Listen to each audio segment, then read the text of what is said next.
Hello, ladies. I thought I would stop for a minute and tell you that I've been having a lot of trouble with my camera, so I haven't had a chance to do any videos.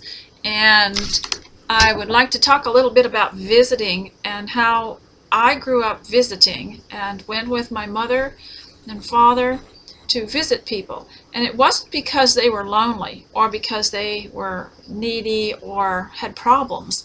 They visited and other people visited because it was needed, it was necessary. They thought that people needed to be visited. They thought they needed a visit.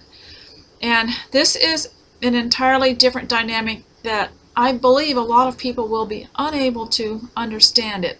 But when you live at a time where the women are mainly home, they felt that it was their responsibility to check up on others, to visit them, to make sure. This was how they got their news too. They found out what was going on in families. I remember conversations, sitting listening to my mother ask, or Stanley's mother ask people, and what about your husband? Is he working? And how is he doing? And how's your mother? And how's your father? And they willingly conversed because they shared this kind of information. And also, visiting was not done from group to group, such as all old people or all young people. That, I believe, might have been started in the schools. My mother used to complain that people were getting cliquish and they only associated with the ones their own age, or with just married couples, or not with children, or not with people that weren't from the same college. And she said when we were young, when we were first married, we associated with everyone. Well, as a child, I didn't understand that completely, because when you're in a school, you're all divided into age groups, and you tend to bond and form age group related relationships. So I wanted to talk a little bit about the purpose of visiting, and how it is not the purpose is not to get information from somebody in the way they try to get information from you today. It's just because you need to see how someone is, and the visit will do them an enormous amount of good. I've talked to you before about how the voice activates the hearing, and the hearing activates the brain, and how it touches the heart, and how important the voice is. Now, today, with everyone doing the silent texting and all you hear is a little ding and everything, it's nice, but it's not as effective as a real visit. And yesterday, someone came to visit me, and I knew she was coming, and so I set up the tea and everything, and she was so appreciative, because in her world, people don't visit either. No one visits anymore. And when my parents were living, and my husband's parents were living, they weren't able to inform people too much beforehand that they'd be coming, but people always expected to be visited.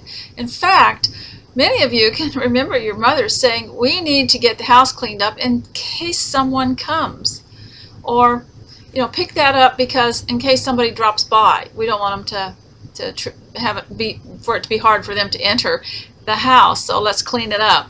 And visitation was just part of who you expected. And children would wake up in the morning and say, "Mother, are we going to visit anyone today?" And it's the forming of relationships, and people's. It's not that you know their business so much. It's just a heart-to-heart feeling you have with other human beings, and how important visiting is. The other thing is, we always took things to when we visited people.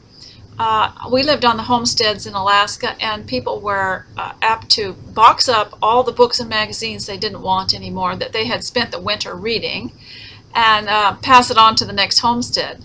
And when they would take out what they wanted, if they wanted to keep them, that was fine, but they'd take out what they wanted, box the rest up, send it to the next homestead. Well, we did the same thing with outgrown children's clothing. And it was so needed, and it was so helpful.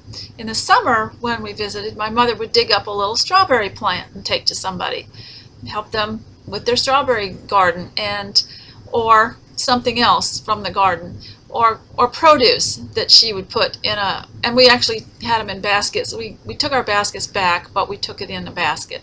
And I always thought that the paintings that I post sometimes showed a rather fantastical view of women knocking on the door holding a basket, and it was so romantic. But actually, that's the way it was. We did take things to people in baskets, even if it was just a bunch of flowers. And us, we say us kids, that I know that's not proper English, but we used to bring our mother home a basket of flowers from the forest. Nothing fancy. It just was a sweet romantic thing to do. And visiting also was so motivating, because if you were visited, you'd get your house cleaned up, expecting it to be visited. And there were these signs in people's houses that said Christ is the unseen guest at every meal. So you knew that you were accountable and responsible to someone, that the presence of Christ would be there, and you wanted to make it a nice place, and for other people to feel the presence of Christ in your home too. When your house is clean, you're not as cranky, and when people come over, you put on your best smile. It's very, very good for you. The other thing is that visiting motivates you to dress up a little bit. Dress up a little bit better. Remove your apron. And my parents, our mothers used to just remove their apron, because they pretty much were dressed very, very differently than they do today. But this idea of visiting is actually, if we could restore it, it is so exciting.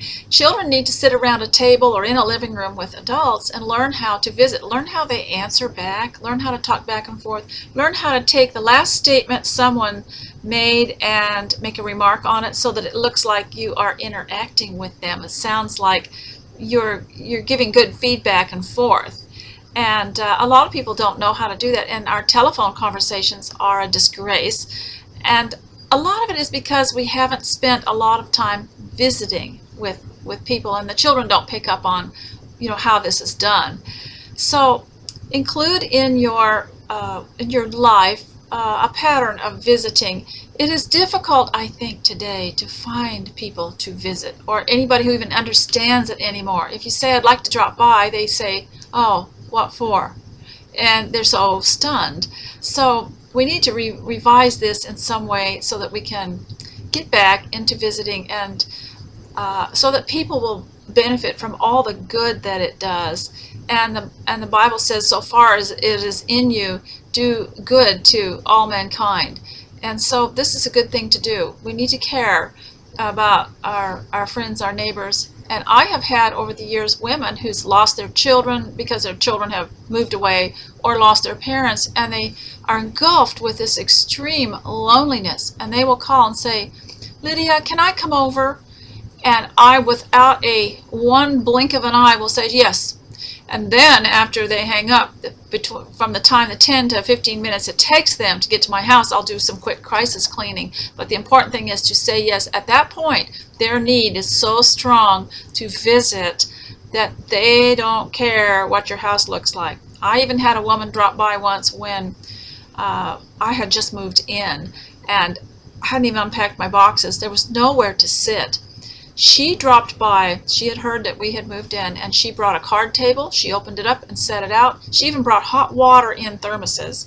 She set up a tea, and she put the tea foods all around this table, and told us how to walk around the table and she brought real china, and take your plate and fill it up and sit and have tea. I will never forget it. I don't think anyone's ever done that again, or had never done it before. I don't know if I'll ever get the opportunity to do it, but it was absolutely the most. She had bought a special tea set for traveling, for doing that. But the art of visiting, it's just so strong. It touches the soul. You may win a soul to Christ that way. And women, especially at home, suffer from kind of an isolation, or they don't get much feedback. They're not with a group, and they operate on their own, and they need other women to visit them. So I hope this encourages you, and that you've got some ideas of how we can find people that need to be visited, and how often we should do that. I think that it should be at least once a month. You should set aside some time. So thanks so much for visiting, and I'll talk to you later. Thank you. Bye.